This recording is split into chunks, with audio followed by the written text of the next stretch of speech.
Thank you everybody for joining today. Excited to have a conversation about the future of work and how PEO services today are supporting the future of work. We have with us today the Insperity team, one of our great partners at FutureSolve, and wanted to take the time today to just introduce you to our speakers. We have Kirk, Nadia, and Jamie. Hi, everyone. Hope you've had a good week so far. We look forward to this discussion. Perfect.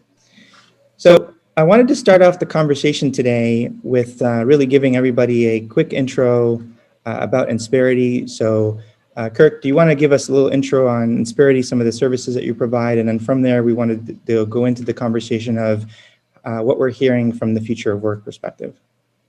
Absolutely. Sounds great. Insperity works with small and mid-sized companies on HR services that range from anything from government compliance and benefit plan sponsorship all the way through employee life cycle and really digging in to help their employees excel and succeed so the company has a better return and can really drive revenue through their people. Awesome. Thank you very much, Kirk. All right. Well, I wanted to we've set up this conversation because a lot of our clients are reaching out to us, really asking about how do we support them through this continuous changing workforce? What are some trends that are happening? What does a PEO company bring to them from a flexibility perspective and some of the benefits there? So we'll start with the first question that we usually hear is, a lot of workforce, specifically if you are a office type of or corporate type of company, has gone to a either hybrid or full remote workforce. So today, a lot of organizations or even employees are deciding do they really work from home where they live today near the office, or can they travel or work from a different city or location, and how can that be supported?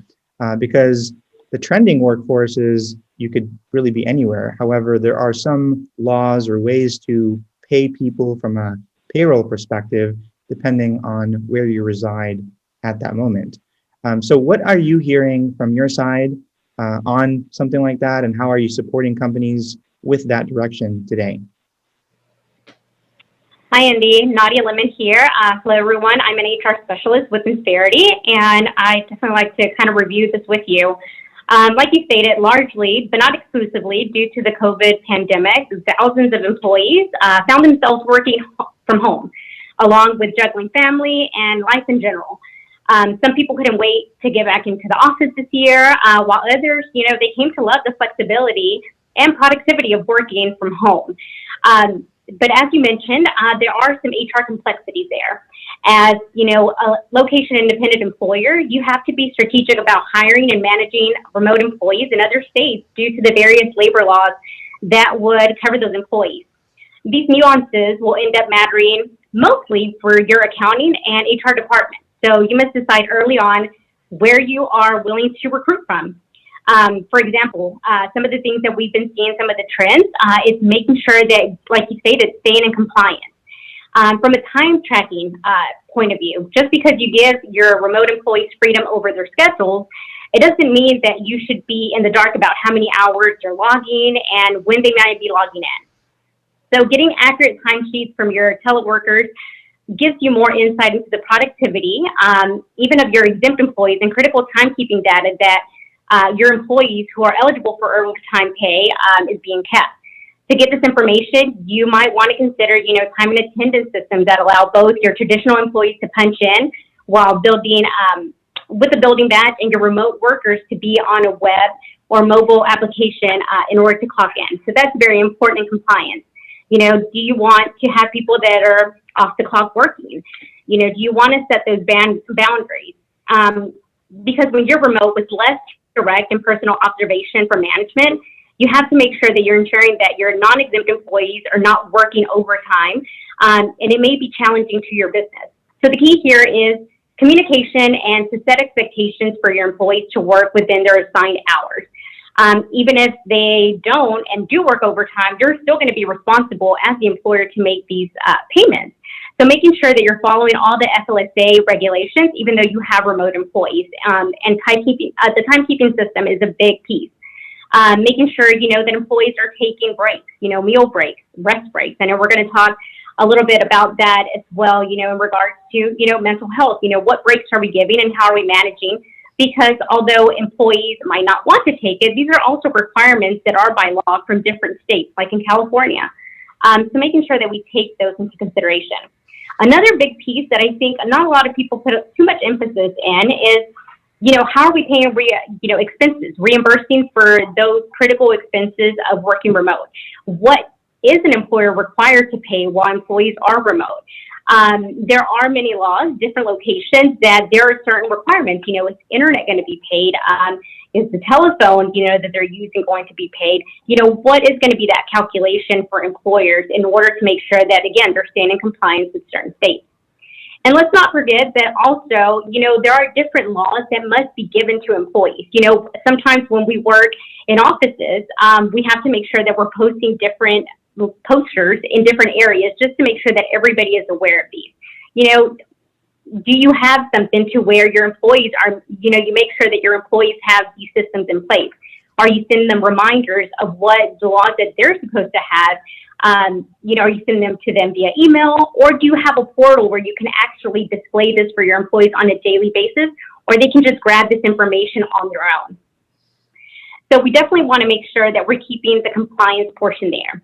One of the things that the EEOC has made sure throughout COVID is to let us know that they're still out there. There are still cases that are being worked on by this agency, this federal agency. So that's another thing that we just cannot, lose control of. What trainings are we providing to our employees in regards to the EEOC? Discrimination and harassment, although you're working remote, this can happen, via email, via text messages, via Zoom meetings. It does not stop there. So we need to make sure that we're aware that although our employees are not actually physically seeing each other, that we still have these challenges that we have to overcome whenever we have a remote workforce, and how are we providing it to them? So we definitely want to keep that in mind. Yeah, absolutely. So what I'm hearing is there's really some main important things that we have to think about. One is the compliance requirements. So in-office compliant requirements, now that they work from home, how does that transition to home? Are they doing it in a digital way? Are they doing it in a physical way? Timekeeping, we've heard a lot about, if you're working from home, there's a big trend of managing performance. So it has to be performance driven. It's no longer just being in an office. You're measured by what outcomes are you providing to a company, and how do you track those correctly? Is it number of hours? Is it deliverables? Those are all things that we're hearing. And then the last thing is the ability to manage this process through a technology makes things easier, because to track all of these and making sure in your compliance and making sure you're addressing the right things, whether you're working from a certain area or state, whether you're working from home, and what things you can have the company cover versus not. Those are all things that are actually in play now.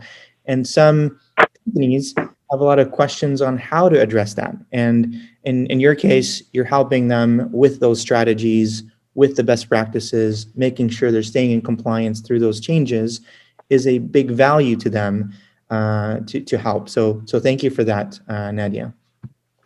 Of course. Yeah. The next point that I have here is we're going to be talking about a little bit of what you're seeing with roles. We have some roles that are becoming more flexible. So the structured job description, as you were hired to do one thing, has been changing, mainly because of a few things, whether the company had to shift or maybe downsize during these times, or even become more flexible and agile based on what are people jumping in to do. What are some things that you're hearing in that? We call that usually the agile approach of work. So how are we addressing that? So feel free to chime in, but that's another question and area that we're hearing a lot on our side. Yeah, thanks, Andy. And again, this is Jamie Carter, and I work closely with Nadia. I'm the HR services manager. So I have a team of 5 folks who are the ones who just blow it out of the water for all of our clients. So I'm very fortunate.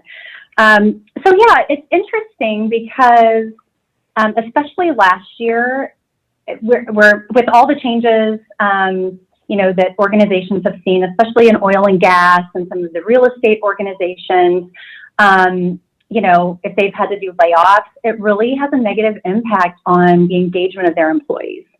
And so as far as trying to find creative, unique ways to stretch employees, but also allow them to do what they love because they're very skilled in it, or in those things, and kind of some of the skills that are necessary, to complete some of the work, are also their strengths and their passions. There's quite a big shift on do we want everyone to have the same job title and then put a laundry list and a job description of, this is what they're expected to do. And literally sometimes it's a laundry list because some of the stuff isn't necessarily applicable, but, some of it is just, okay, let's check a box and, we have this in a file. But as organizations are evolving, and especially organizations that, like us, we work on a lot of projects. So Nadia shared with you as far as the HR compliance piece.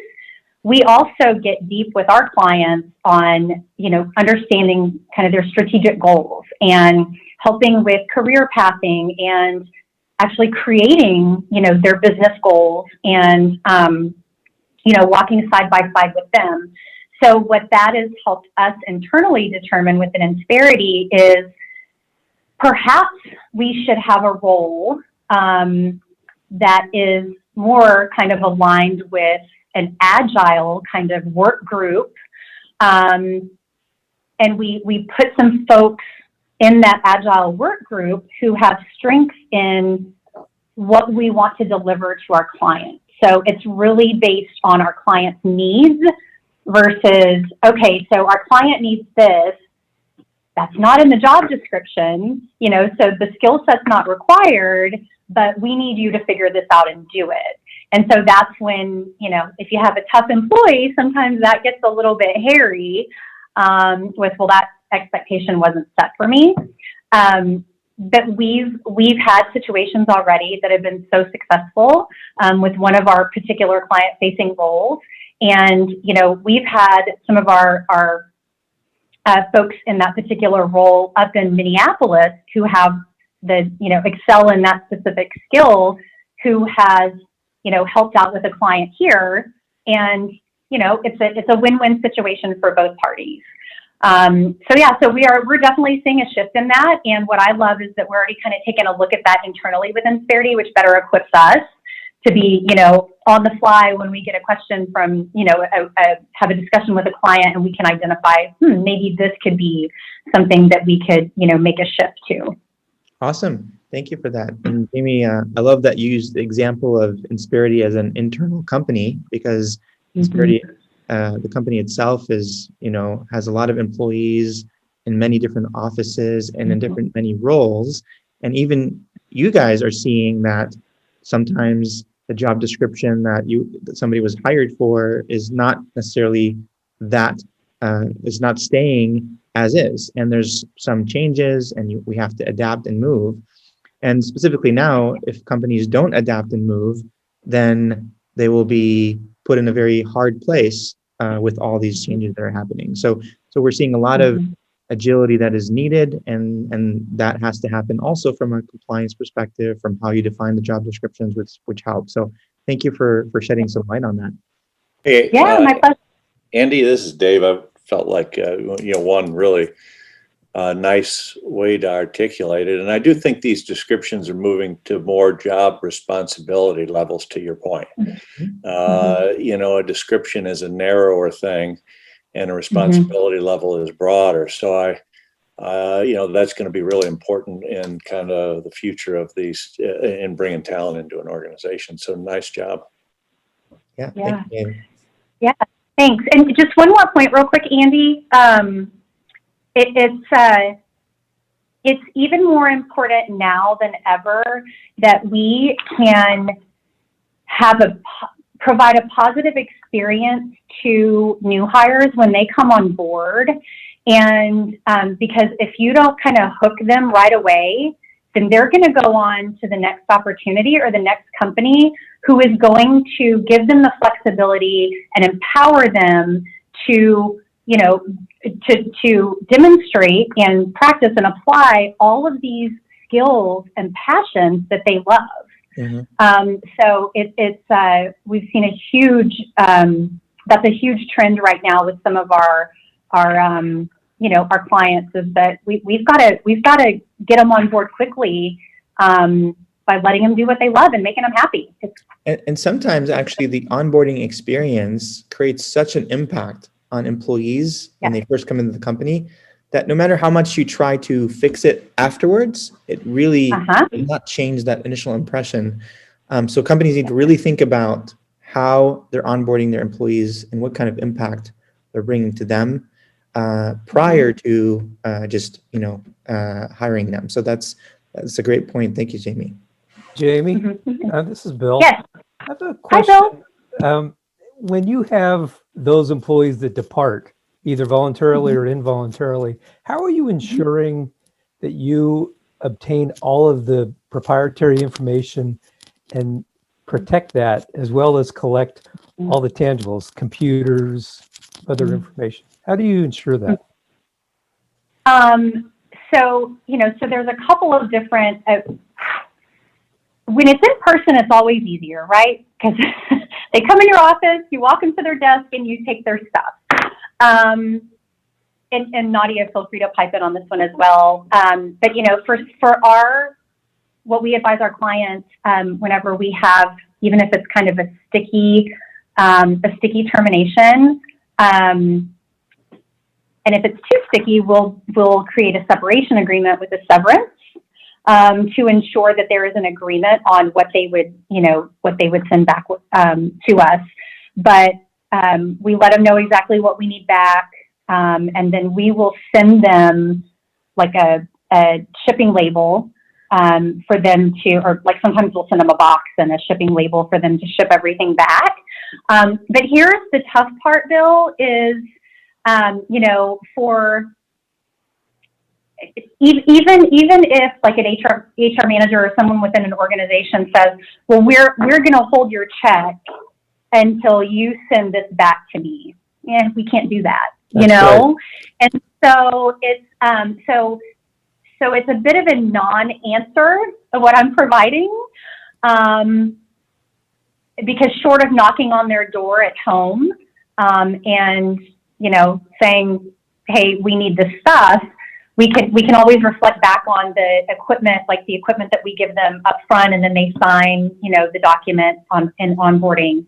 But sometimes we just have to write it off. Sometimes it's challenging to also, if they have, you know, we've seen this time and time again, when there is information within this one company, and then we find in their sent items in their email that they have forwarded it to their personal email. Right.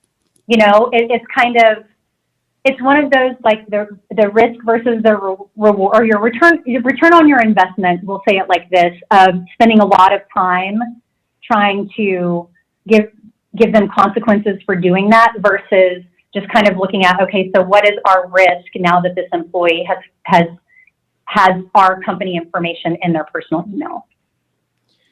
And Bill, that's a great question. Another thing that we need to think about is some companies that were not moving to a full cloud setup. So downloading things, saving things to computers, created that risk because then they moved virtual and they were not ready. However, if a company does move or is in a fully cloud setup where all folders have controls, they're all used and shared from one place, you can only download based on requirements or authority, then the control of doing that is much easier, even in a virtual remote workforce. So the question is, does the company have some of the infrastructure today to support that, or are they thinking about that? That's another big one that will help with that issue specifically when it comes to data. And Andy, I want to piggyback on that as well in regards to, you were speaking about onboarding. How does onboarding look now for remote employees? Do you have, the proper language in your offer letters? Do you have the proper policies that you're handing out to employees in regards to the tools that you're providing them? Do you have checklists, because it does look a little bit different, when people are going into the office compared to remote. So you want to make sure that you review all the items initially, firsthand, of what you're providing, having signatures, because even though, like Jamie said, sometimes it can be a little bit sticky when employees do not send that back, but at least you have some backup in regards to, a tools list that you provided them where they signed off of responsibilities that you could potentially, depending on the monetary value of it, you could potentially, get back in a little easier way involving sometimes court. Yeah. So it's always good to have that extra preparation. And like you stated, when it comes to, your laptops, are those equipped, so you're not actually having USBs, connected to them to download information, making sure that your equipment is set prior, to having your remote workforce set up for success there. Absolutely. Absolutely. Great point, Nadia. Great point. So speaking of onboarding or hiring employees or even current employees, a good segue is today more than ever, there's research that says, the current employee or people around the world are under a lot of stress, both because of the work environment and what's happening in the world. And we're seeing more demand on things like mental health, certain benefits like health and wellness, because even the gyms are sometimes closed, or how people stay healthy. So what are you seeing from your end on the benefits area of how you're supporting companies that way? And is there a shift in benefits? Are there certain demands? And are there new ways of benefit packages that are incentivizing and really addressing that remote workforce trend that we're seeing? Andy, I'd like to talk about this one. And again, Kirk, I'm in the Dallas market and over the sales organization side, to where we're front facing in those discussions specifically about medical benefits. It's been an interesting year. I know we all have experienced that, but the trend around benefits has had several large shifts that we've been working with and we've been encountering since last March. Mm-hmm. Prior to last March and the coronavirus, we were seeing a lot of companies moving towards more of a shared benefit grouping. And by that, I mean more high deductible types of plans. So, and for those of you, I'm certain you all know how high deductibles work, right? So a little more upfront from the employee on that cost sharing side. Ever since we've become more of a remote workforce throughout the country, we're seeing a bigger emphasis on medical benefits and changing some of the structures of those plans. So, of course, depending on the size of the organization, if they were centrally in one state location, they might have explored something like an HMO network or something along those lines. But the remote workforce has really driven our employee structure to where there's a lot of out-of-state workers. We no longer have the same confines. And so because of that, even from a network perspective, we're seeing a large trend of going towards a nationwide PPO network, so they get complete coverage across state lines, no matter where they might be. For example, I know one group that was based out of Houston, and everybody was centrally located there. And so they were with an HMO. They've had several move to Arizona, Colorado, things of that nature, and realized that all of a sudden what used to be a benefit no longer applied to those individuals. So we've seen that very quickly adapt. Outside of that, we're also seeing, because of the remote environment, a large demand for driving to those low deductible or sometimes zero deductible policies around virtual visits. Depending on the carriers, some of them adjust more quickly than others, of course.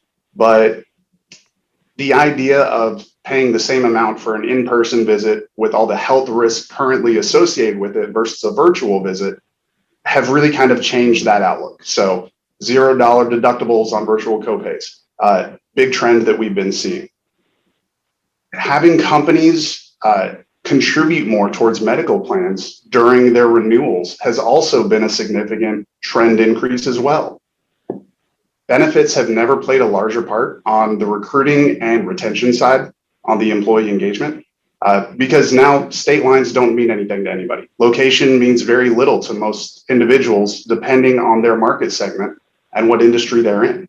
So I'm no longer having to worry if I'm located in Dallas. I can work for Google, I can work for Facebook, wherever they might be located in a completely remote environment. And so it's really changed the outlook on those contributions to where now there's a larger investment trend that we're seeing from companies to really help support that recruitment effort and that engagement side and that retention side of the employees as well. Additionally, as you mentioned, mental health is at the forefront right now. That is the biggest trend increase we've seen.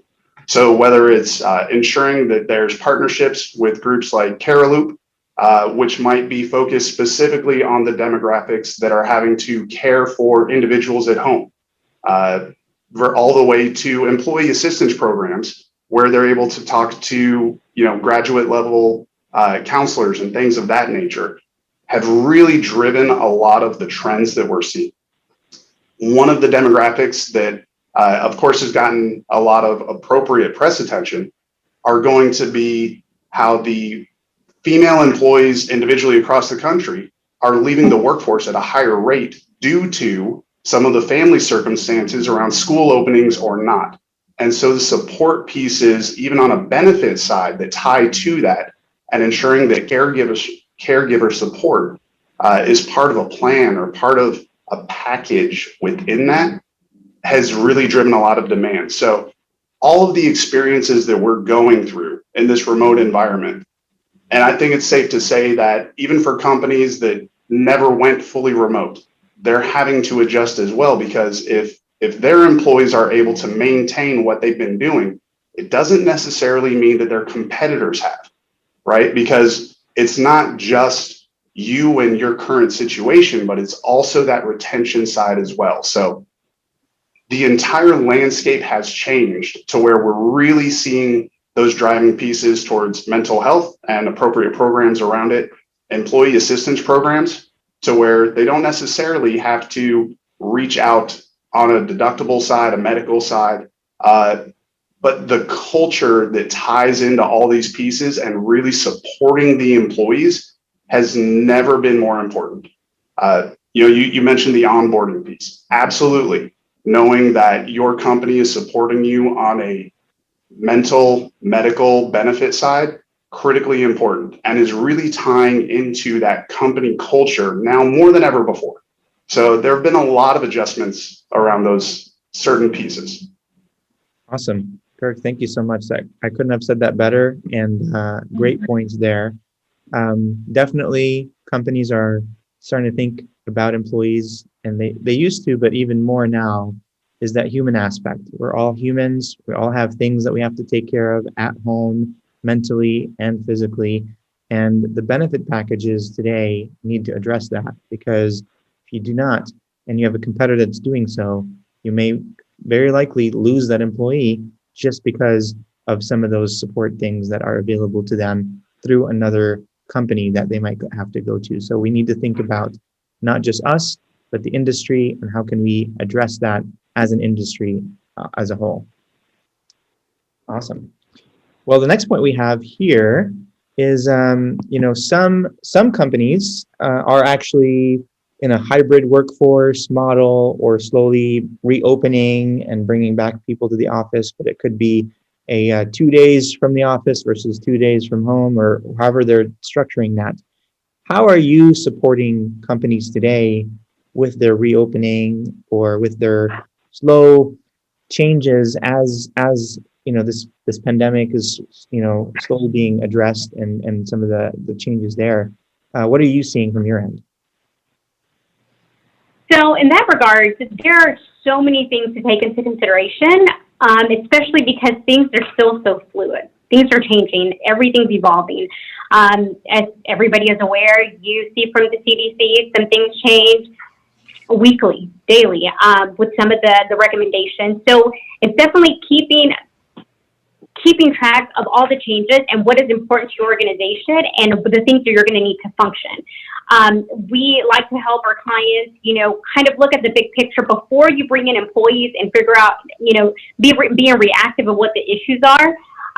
Looking at the basics, following the CDC guidelines right now, the social distancing, keeping the distance still, you have to rearrange your work areas because if you were, let's say, in a call center or employees were sharing kind of common area without partitions, is that something that you need to look into? Cleaning protocols, what was it that you were doing before? Maybe you have a building where you have house cleaning that does, maybe once a night, does maybe minor things. Do you have to invest, for your employees, reassurance or their comfort level? Do you have to do a little bit extra? The basic things, of coming into the office. Another thing that we want to definitely be aware is, our employees' comfort level overall of coming into the office. Sometimes we're very ready for everybody to come back, but is everybody ready? We can assist in, providing kind of employees a survey, with different questions of what is important to them coming back into the workforce. You at least have that knowledge beforehand in order to assist them with that. I know a lot of things that are in mind right now is the vaccine. A lot of clients, do you want to actually require that? Can you require it? No, it's not a requirement unless you're in a specific group organization in which this is going to be mandated, as well as the flu vaccine, when it comes to daycare, childcare, and those scenarios, coming up with policies, of recommendations, of recommending these vaccines. What can you do to, if this is something that is important to you, assisting and coming up with ways that you can entice employees to actually do this and make them feel comfortable. The biggest thing is, implementing new work environment protocols, and, finding different ways of what's going to help your team get back together. Are you able to have some people, come in at different times? Have some people come in, Monday, Wednesday, Friday, there's Tuesday, Thursday, and do those rotations, in the event that you can't, provide different work areas or, being able to distance, your employees. So we definitely want to make sure that we have all of those recommendations for guidance to our clients. And like Kurt stated, making sure that we have, things like our benefits in the back of our pocket to, provide to our employees as another level of comfort there for them. One of the things that, we're also seeing, because we do have remote employees, and some people are coming back, some people are not, is making sure that our sick policies are in place. What are we going to provide to our employees who are, they're coming back to the office? Maybe we see a spike in people, getting sick. Are we actually going to be able to let them go? How are we going to pay this? And making sure that, depending on what states your employees are in, that we're following these policies as well. So we definitely want to make sure we follow safety protocols overall. Awesome. Yeah. And you're right about the safety protocols. They keep changing, but we have to keep up to date and we have to make sure that we're adapting based on that. And sometimes even the physical environment needs to change. So if we had, sharing desks that never had separation before, we may have to figure out how to add the separation or all of that. Are you finding some of the technology offerings that come with Insperity to help with that, like whether it's timekeeping or setting up a schedule so people know when to come in, when not to come in? Have you seen some of those being implemented and you're supporting companies through that?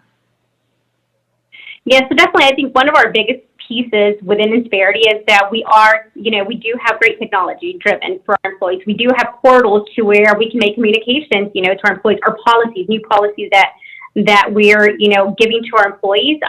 And there is a place to source it, as a means of communication to all of the employees that are within a certain client. So we definitely like to provide guidance on time and attendance, on scheduling, how to approve things, for employees. And then definitely working around those sticky situations where we might have maybe a majority of the group that's not able to come in, and assisting clients on providing surveys. We, facilitate things with them so we can decipher what are the things that we need to work on in order to make this a safe work environment. Awesome. Yeah, thank you for that. Well, another segue is we did talk about the remote workforce and some of those trends. But what are other things that you're hearing from your side? I know there's a few things that you mentioned might be coming up that we haven't addressed today. What are some things that you're hearing from your side? I know, like Kirk, you mentioned one of them was, I think Jamie mentioned that women are leaving the workforce and we have to support them. Let's talk more about that. So today, a lot of working mothers may have no support and children at home and not able to go to school. And that's becoming a big time constraint on where do you spend your time? Is it with your children or with work? And many are actually having to make the decision of leaving the workforce. And specifically when it comes to diversity inclusion and making sure that we have more women in the workforce, that specific scenario is not helping us. What are you seeing on your end? What are things that you've heard that may help with that? Maybe there's no answer yet, but I know that's one that is becoming a prominent one that we're thinking about on the future of work. Yeah, so in regards to childcare in schools opening, I think we are all aware that this is still a big issue around the United States. Some schools are opening, some are not. Finding ways of kind of like going back to having an agile work environment. Are these positions where it's project based and we can actually get out of the mentality of maybe an 8 to 5 job? Do we have to switch it to where maybe the person can work, from noon to 6, or, having the changes, or if it's project based, making sure that, we're not necessarily holding somebody to a timetable, because as, my counterpart stated, this is something that is it's trending right now. People are looking for, jobs that are actually going to be a little bit more flexible in order to do this. It's not going to be, holding somebody accountable for the time that they're work, but actually the work that they're doing, and making sure that you have that flexibility with somebody. Even if that's something that is project based that they can work on later on the evening, on the weekends, not something that necessarily has to be turned into somebody else the next day.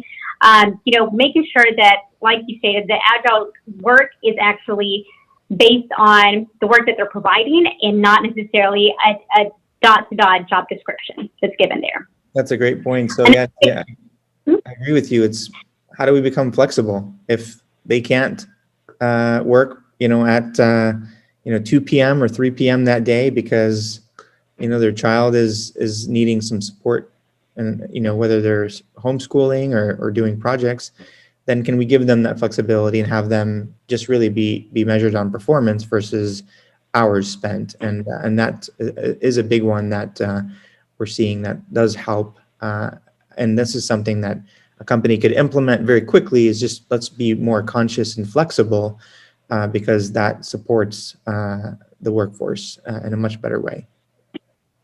And it's definitely having that case of if you've been able to have a person remote for 6 or 7 months, we're now in a year already of this going on, making sure that we have a case on what is the need for a person to actually come into the office, kind of weighing in if the job has been able to be complete, maybe at 90%, 80%, is there also a need for the person to come into the office overall? Can they still have that flexibility going forward?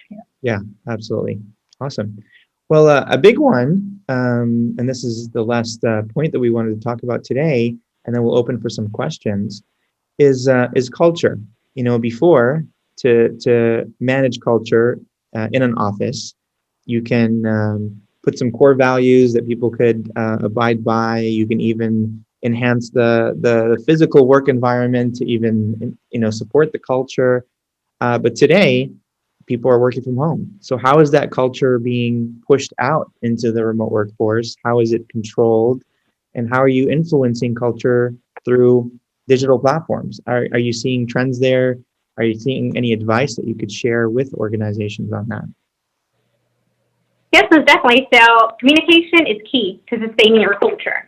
And it's also making sure that you know your workforce to know what is going to benefit them.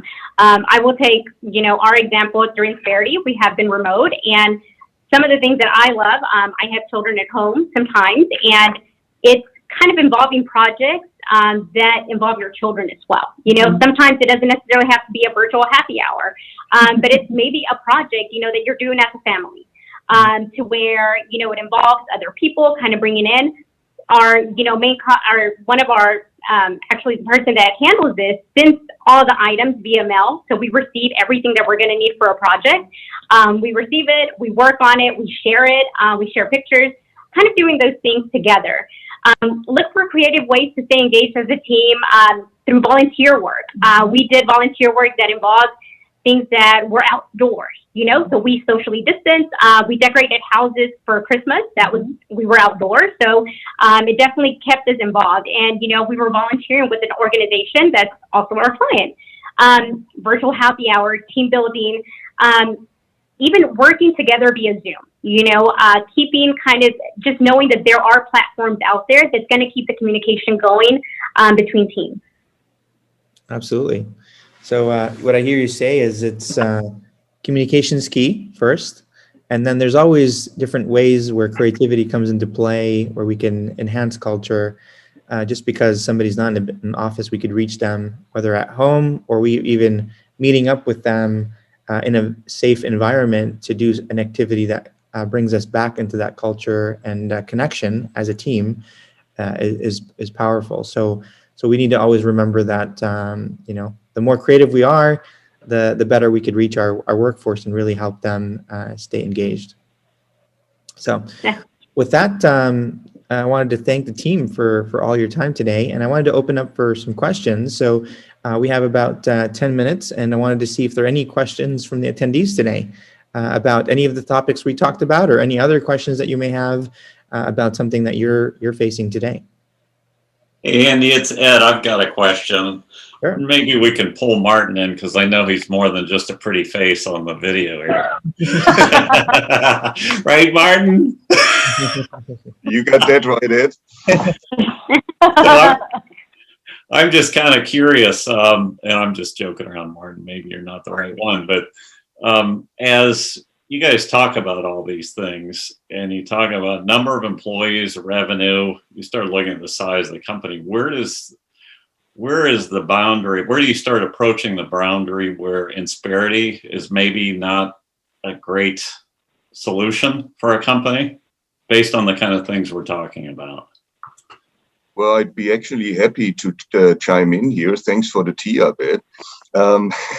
You're a good man. So, well, Insperity's primary domain is companies between 5 and 5,000 employees. So usually we find that when it gets above that 5,000 employee mark, usually companies have such elaborate in-house HR, they may only use us very selectively for complementary services to what they're doing in-house. In the small and mid-market size, which we define from 5 to 5,000 employees, we're oftentimes finding that it's more economical for companies to outsource parts, if not all, of their HR to a company like ours. Okay, so you guys can disconnect some of these things and support as an outsourcing solution for bigger companies? Yes, we have a dedicated middle market team. We're the only company in our industry who does, and they have additional resources, tools, and business models that apply to companies that are of a certain size. Gotcha. No, that's good to know. We all talk about it. I think that these companies are going to do some dramatic change in their HR functions and get rid of this administrative stuff. It's still too administrative, and sounds like you guys could be a really good solution for supporting that. Yeah, companies, small and mid-market, they usually want to do what they do best. They want to grow their businesses, they want to run their business, they want to develop their businesses. They don't want to be bogged down by the technical minutia that's involved with HR. And the good thing is, having someone like us as a partner, we're actually becoming a strategic partner, a growth partner for those companies. So as you have heard from the team, we're not just engaged in the tactical aspects of HR. We're looking at everything from, how does the company culture have to pivot? How can we increase employee engagement, make people more productive, more motivated? How can we help companies be more attractive as an employer to attract and retain the right talent? So there's a lot of aspects to it that we look into. Gotcha. Hey, thanks, Martin. And Ed, I would add one piece to that, and that is that in my 10 years with Insperity, I have found that there's often a misperception on some PEOs that they are there to completely replace an HR department. And that's not what we're built to do. We are built to come alongside and help support and work with teams on the HR side with companies to pretty much just try and make them a rock star.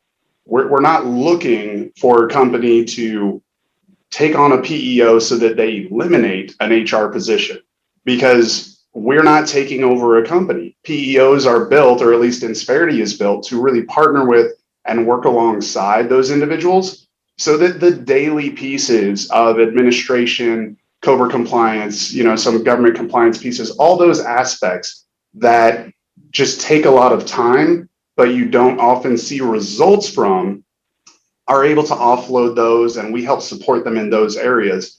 Because I've yet to meet somebody who wanted to go into HR to process payroll.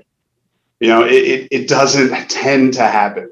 So Insperity is really built to partner and support those individuals and work alongside them, but not completely try to take their job. That's not what we're trying to do.